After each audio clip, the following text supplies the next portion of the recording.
Have you ever gone after a dream most people would never even try? That was me. I'm Caroline Gardner, a single mom of 3 who thought I could never accomplish something like a triathlon until I did, and everything changed. This is a show about people who dare to go after their dreams, especially when met with life's adversities. So let's go find out why we try.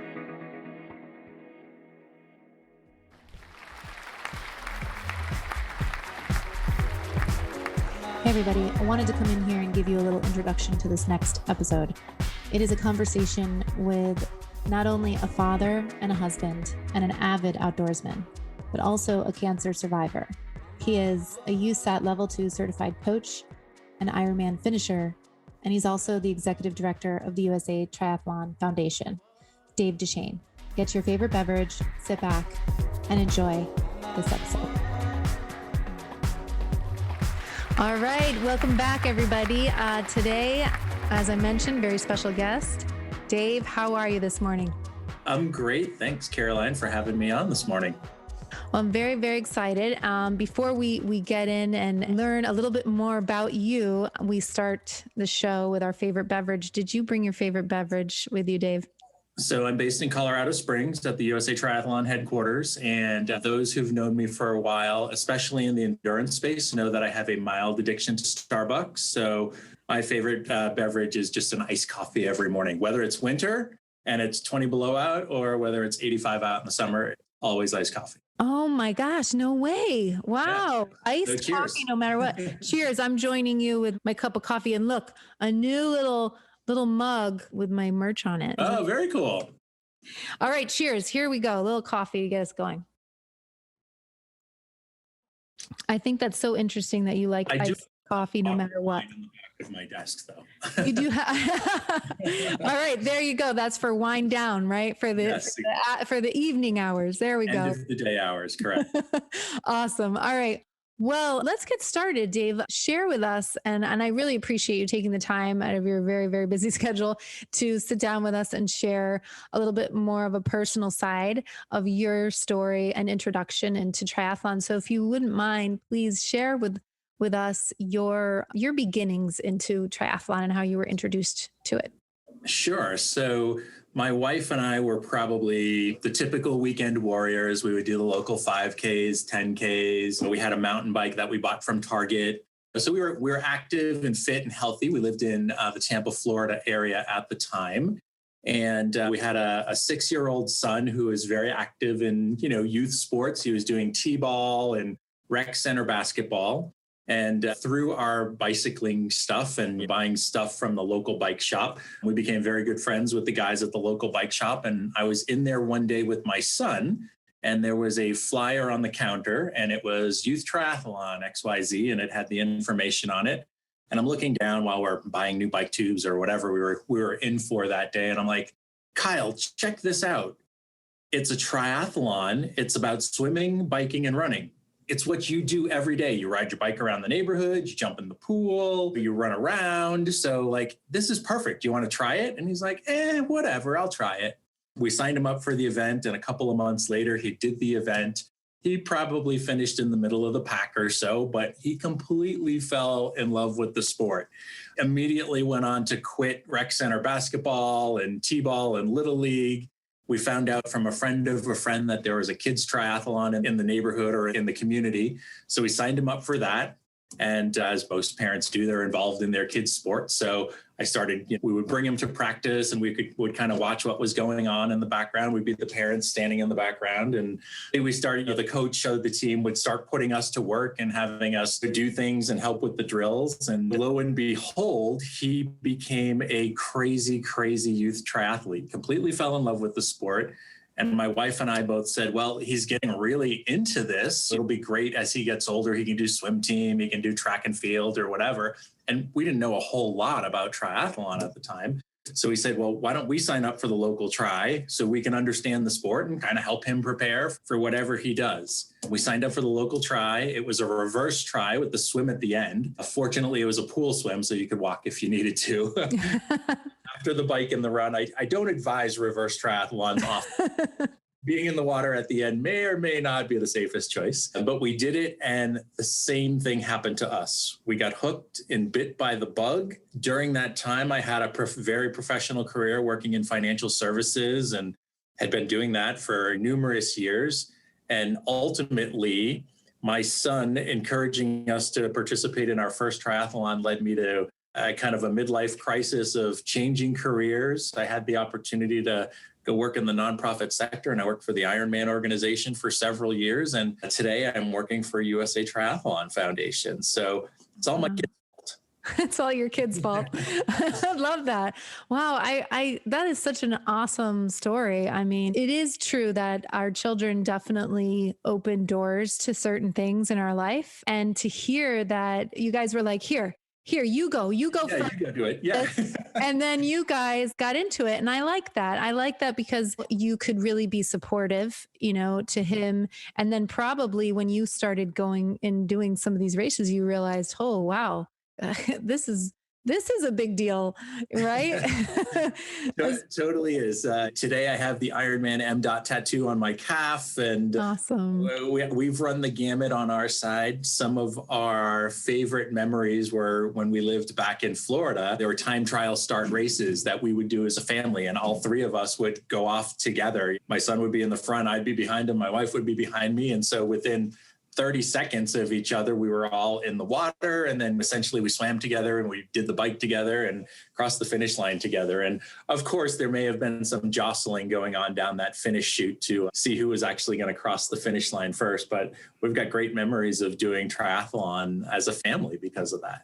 I love it. A healthy competition is always a good one. It's always good. And Florida, up in that area there, Central Florida, there's just so many different opportunities to get out there and ride and swimming. And a lot of people up north will freak out when I tell them, yeah, we swim in lakes. And they're like, but gators. There were alligators. Yeah. You swim a little faster. Definitely have that on your mind, right? Where are you based in Florida, Caroline? We're in Miami. Oh, in the Miami area. Great. Florida's a huge hotbed, the greater Tampa area. I called it a triathlon mecca for sure. Florida is a great tri market. Oh, yeah. We have, thankfully, now a lot of races that are coming back, and we're excited. I think local races as well as the larger events as well. Everyone is just open to however we can come back together. So that's been very good to see, and some relief in that aspect, because as we talk to you, I mean, I can only imagine the effects that this has all had in the foundation department. Mm-hmm. So share with us a little bit of, you had mentioned as well, you had a personal experience that really just reinforced your desire to continue in triathlon in a health matter. So please share with us. Absolutely. If you will. Yeah, I had mentioned that it was more of a midlife crisis that caused me to leave a great career in financial services and go over to the nonprofit sector. But there was also something personal that happened as well that was really the catalyst for that. When I was 38, I was diagnosed with prostate cancer. Prostate cancer is typically an older gentleman's disease. As you're in your 60s or 70s, 1 out of 7 guys will end up being diagnosed with prostate cancer. And it's usually a very treatable and curable form of cancer later in your life, and provided that you catch it early. Fortunately, we caught mine very early in the process, although after doing biopsies and samples and all of that, we found out that it was a very aggressive form of cancer, so that if I hadn't caught it early, my outcome could have been completely different than it is today. So 10 plus years later, I'm a cancer survivor. During that time, when I was 38, I was working in financial services. I had a great job where I was traveling internationally a lot, and work was kind of our first priority. Family was second. Everything else fell in line after that. We're working 40, 50 hours a week, 60 hours a week, and everything else fell into place. Well, getting dealt the cancer card causes you to change your perspective and your outlook on life. And so through that process, I ended up becoming affiliated with the Prostate Cancer Foundation. I ended up being a fundraiser for them. And in my new passion of triathlon, I ended up doing a bunch of triathlons where I raised money for them. And Ultimately, I had the opportunity to go work for them for a couple of years. And through that process, I was their managing director over sports fundraising. We had relationships with Major League Baseball and tennis, and we were just getting into the endurance market to do some fundraising for, folks running marathons or interested in doing an Ironman. And I developed a relationship with the folks at the Ironman organization. And we did a big fundraising initiative at Ironman Canada up in Penticton, Canada in BC. And through that, I ended up having another opportunity to transition jobs and to go launch and really run and operate the Ironman Foundations. You get thrown curveballs in life, and it's how you deal with those. Now, when I look back on things, I say it was a speed bump. It was a challenging couple of years that we had to deal with all of that stuff. And like I said, fortunately, knock on wood. Knock on that wood, yeah. everything worked out well. I was one of the lucky ones. And unfortunately, being in the Prostate Cancer Foundation, working for them for a few years, I unfortunately met folks my age who didn't have a great outcome. And so, we're thankful every day for that. But when I look back, I don't know that I would change things. I don't know if somebody would say, hey, if you could go back 15 years before you're diagnosed with cancer, knowing that you were going to get cancer, would you do things different? And I wouldn't, because being the cancer survivor and dealing with that caused me to change my outlook on life. It caused us to do a reset and reevaluate. I changed my careers because of that and pursued something that I was passionate about, and that was sports and the nonprofit sector, having the opportunity of doing something that was a little less selfish and a little bit more selfless on the other end of the spectrum, knowing that, I'm coming in every day working to create a better world, for lack of a better term. Yeah, sure. On a daily basis, I still have to deal with budgets and issues that pop up. But I know that at the end of the day, the work that I'm doing does help people lead a better and more. Yeah. Oh my God. I mean, Dave, I just appreciate you sharing that personal side and the challenges that you and your family were dealt with. I appreciate you opening up and sharing that, because I think it's something that everyone, especially coming out of a pandemic or certain areas are still going through so much. I find that going through this process of interviewing guests and hearing their why, and how maybe in the beginning it's like, here's your son, go. And Sure. Then something happened where you leaned into it. You had no choice. And sometimes that really does happen in life. We're given something that we have no choice. You have to face it. And it's interesting to me every day how in my training, in triathlon training, I'm definitely given a training plan that I'm like, oh God, like, okay, and then if it's choppy out or if it's raining or whatever, and I'm like, oh God, but nothing, what is it? How they say, like, nothing easy is ever really worth it. So it's almost like, you leaned into this obstacle that you were given, but I mean, exactly. If you look at either way, it could have gone, you're doing something daily for greater good. And I'm just that's amazing to me. I think that's amazing. And I'm sure a lot of people listening will say when they look at USA Triathlon Foundation, you see a logo, we see you guys everywhere, but now to see the personal, the human side. Why is it that we have these foundations? What does USA Triathlon Foundation do? And I think that's important coming out of the pandemic too, to express to everyone. I'm sure the people that are working there for the organization, I'm sure that there's also a relationship that they have with triathlon. Mm-hmm. Absolutely. We are a different organization from USAT, from USA Triathlon. USA Triathlon is the governing body of the sport. At the end of the day, USAT is responsible for helping grow the sport, providing opportunities for people providing initiatives and events for people to come in and participate in the sport. Obviously, one of our big goals, and especially this year, is that we look to find the next Olympians and Paralympians that are out there. We sanction events. We make sure rules are regulated and events are safe to participate in. We've put a ton of effort in working with the race director community to make sure that there's a safe return to racing protocol that's out there today for people to follow, and we can all get back to doing what we love so much. So that's USAT's side. On the foundation side, we are the charitable arm of USA Triathlon, and our mission is to help transform lives through sport by by providing opportunities to swim, bike, and run. So we're a fundraising organization where we raise funds to provide opportunities for people to participate in triathlon who may not have the opportunity otherwise. Encourage kids to get involved in swimming, biking, and running activities so that they can lead a healthy and active lifestyle. Back in the day, my son is 24 now, so almost 20 years ago, kids were riding their bikes and running around in the neighborhood and jumping in the pool.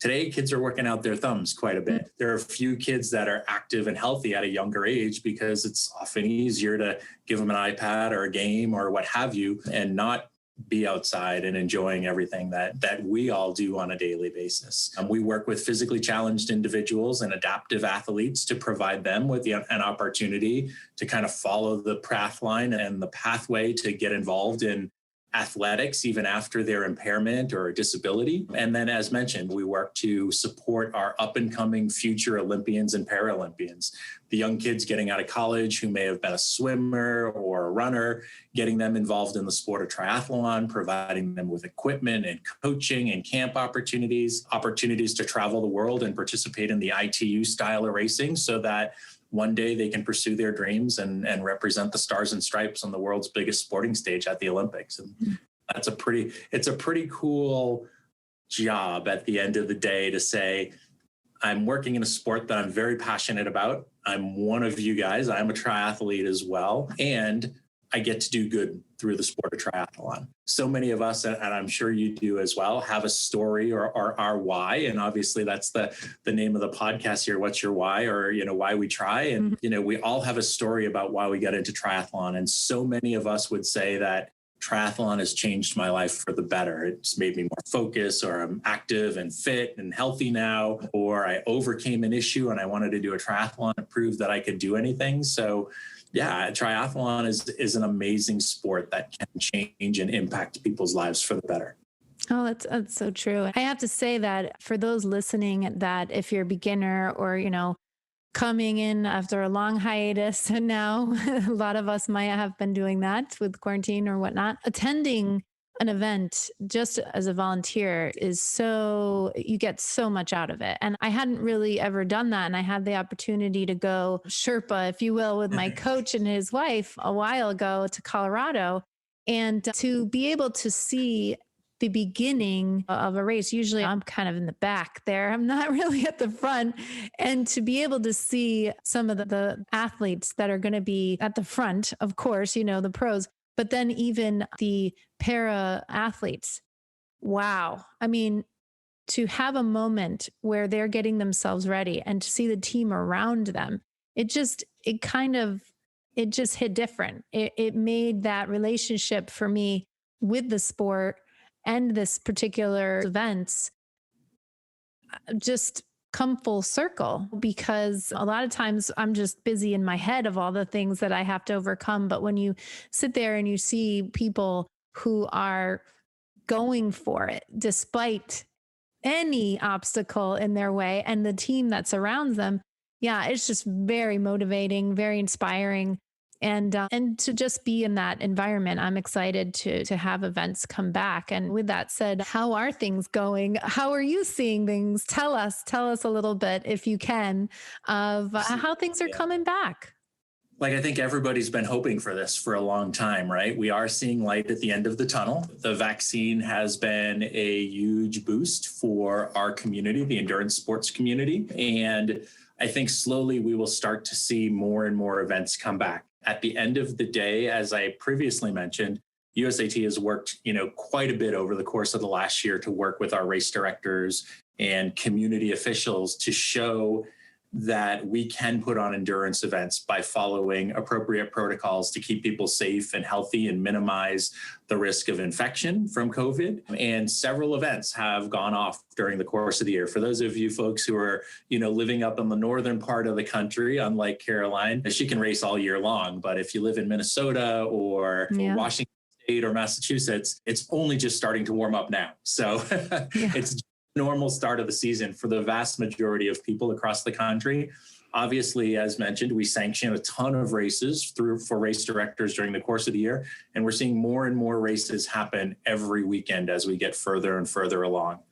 I think the thing that we all need to keep in mind is that some communities are going to be a little bit more strict than others, and other communities are going to have the gates wide open.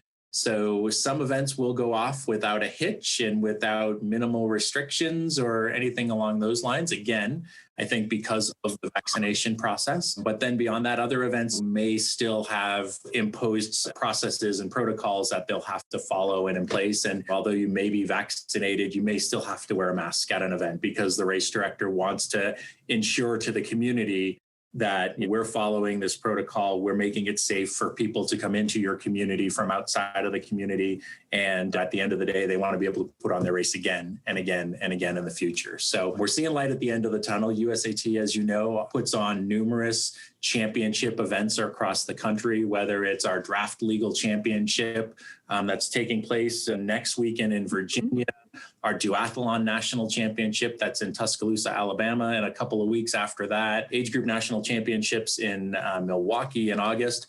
We're moving forward full force on all of those events. And again, we've worked with the community officials to make sure that we're doing what they want us to do to put on a safe race for our racers and for the community itself. I think that's really good advice overall, Dave. I mean, for all of us to have a little understanding, it just goes a long way in any way. I mean, if we can all remember, if like when you were holding your Starbucks there, like, do you remember when you just, that's all, you would wait outside. You'd be like, hi, if you want to walk up and get it to the car, you'd do anything. So as we get back and come back into these events, to acknowledge everyone that's involved in putting things together. I mean, this is not easy to put on these kind of events anyways, but then to have the restrictions that we might have to have just to keep each other safe. I think it's awesome when we see everybody coming together to do it. And just speaking from experience of a few events that I have already participated in and been to locally, oh, it feels so good. Like just to look at everybody, and whether you have your mask on, you just got that look in each other's eyes and a little nod like, okay, this is fantastic. Who cares what my time is? Who cares? Whatever, I'm here. My personal opinion is after everybody taking a year off, races will be in very high demand this year and next year. I think a lot of races will sell out because people have realized that without triathlon in my life, I was definitely challenged in 2020. I coach on the side. I've been a USA Triathlon certified level 2 coach for about 15 years, coach a handful of athletes on the side of my day job. And it was amazing to me how challenged some of my athletes were last year without having that goal race on their horizon saying, oh, I'm working towards this. Well, we still coached them. We still worked on some of their limiters and some of their weaknesses during last year. It's a great opportunity to say, okay, we're going to take 4 months and focus on nothing but swimming or on your run, or we're going to do a strength training block. And it was still challenging for them to focus saying, oh my gosh, I don't have XYZ race on my schedule in September. How am I going to be focused on that? And now this year, things are happening, races are happening again, and people are ecstatic about it. And I think that's one of the things I love about the sport is the community that it creates. You can show up at a race, rack your bike next to a guy from across the country or potentially across the world. You have this instant connection through the sport. You have an instant bond. You're going to be on the same course at the same time during the day. Like, it's an amazing community that this sport creates. And I think that that's what we have to remember. We were challenged last year as a community. Let's come back together. Let's realize that we may need to be a little bit patient this year as things slowly evolve and get back to normal, or our new normal, I should say. We'll be able to do what we love again. Yeah, absolutely. Well, thank you for that. And is there any additional advice that you would have for anybody who's beginners? I know that for the Miami Tri Club, which is my coach's team, they had about 50 newbies join this year, which he was in shock. He was like, okay, this is great. And then when we went forward with doing certain types of trainings and separating everything, and he had to break things up because you can't just have everybody show up at the same time. But in that, then the follow through of them showing up and signing up for different local events and seeing their follow through, whereas maybe in the past, it was not necessarily like that. You'd have a few sign up when season started, but maybe fall off. And now, because you coming back out, people have seen, well, all the bikes are for sale, are gone rather. So you know that people are coming out and saying, I really want to enjoy, well, living in Miami, our water and biking and running.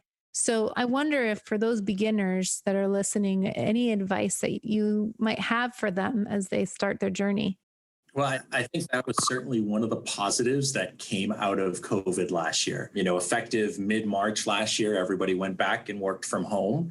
And there was a potential for people to become even more sedentary than they normally are. There are these crazy things called triathletes that are out there who are on the other end of the spectrum.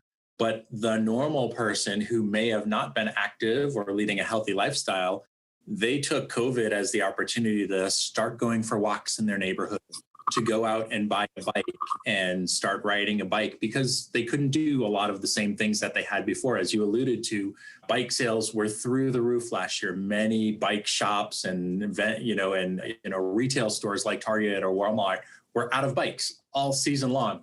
That was amazing to us. And we see that as a huge opportunity for coaches and clubs and race directors to really engage those new athletes and give them the opportunity to try a try. As I had mentioned before, like when I was talking to my son way back in the day, this is what we do. We ride our bikes, we go for a walk or run around the neighborhood, and we jump in the pool. Sure, you're not doing cannonballs as part of triathlon, but if you do a super sprint triathlon, it's a couple of 100-yard swim, a couple of lengths of the pool. And typically those beginner events are pool-based, so they offer that sense of security a little bit for those participants. It's like riding your bike around the neighborhood, and then, you can walk the run if you have to. And lo and behold, putting 3 sports together or putting fractions of those sports together, whether it's a run and a bike or a swim and a bike, you're now a multi-sport athlete. You're a triathlete. And it is, no pun intended, like riding a bike. You can ride the bike. You ride the bike through the course. And the coolest thing about it, as I had mentioned before, is that you're out there doing this with a ton of other people who are doing it at the same time as you. So, it's a fun day with hundreds of other people. There's food and beverage on the course. It's a great opportunity to try something different. And I'll tell you, I think the thing that inspired me and that got me hooked on triathlon is you're coming down that finish line you're coming down towards that finish line for your first race, and there's people cheering for you that don't even know you. Like, that's a pretty cool thing, right? Like, how often do you get random strangers cheering for you as you're coming down a finish chute and crossing the finish line? It creates an amazing sense of pride. You've accomplished something. You've challenged yourself. It is really an inspirational and an aspirational event to participate into. If you're a new triathlete or a first timer or a newbie, don't be intimidated by the fact that you may have a hybrid bike from Target or your local bike shop, and you're going to rack your bike next to the guy who has a $10,000 carbon fiber bike. You're still on the same course at the same time doing the same thing. And chances are that guy with a $10,000 bike started exactly the same way that you did. He did his first try at one time on an entry-level bike, wasn't a great swimmer, probably had to walk half the run. And lo and behold, 10 years later, he's here now being our typical triathlete. Very obsessed with the sport, dedicated to the sport, has a coach, and is, racing his heart out there on race day. I love that advice. I think it's so true. It's so true. We had a few that were new that took part in Challenge Miami. And as they were standing there, nervous that first swim, if you can think of that first sprint swim that you ever did.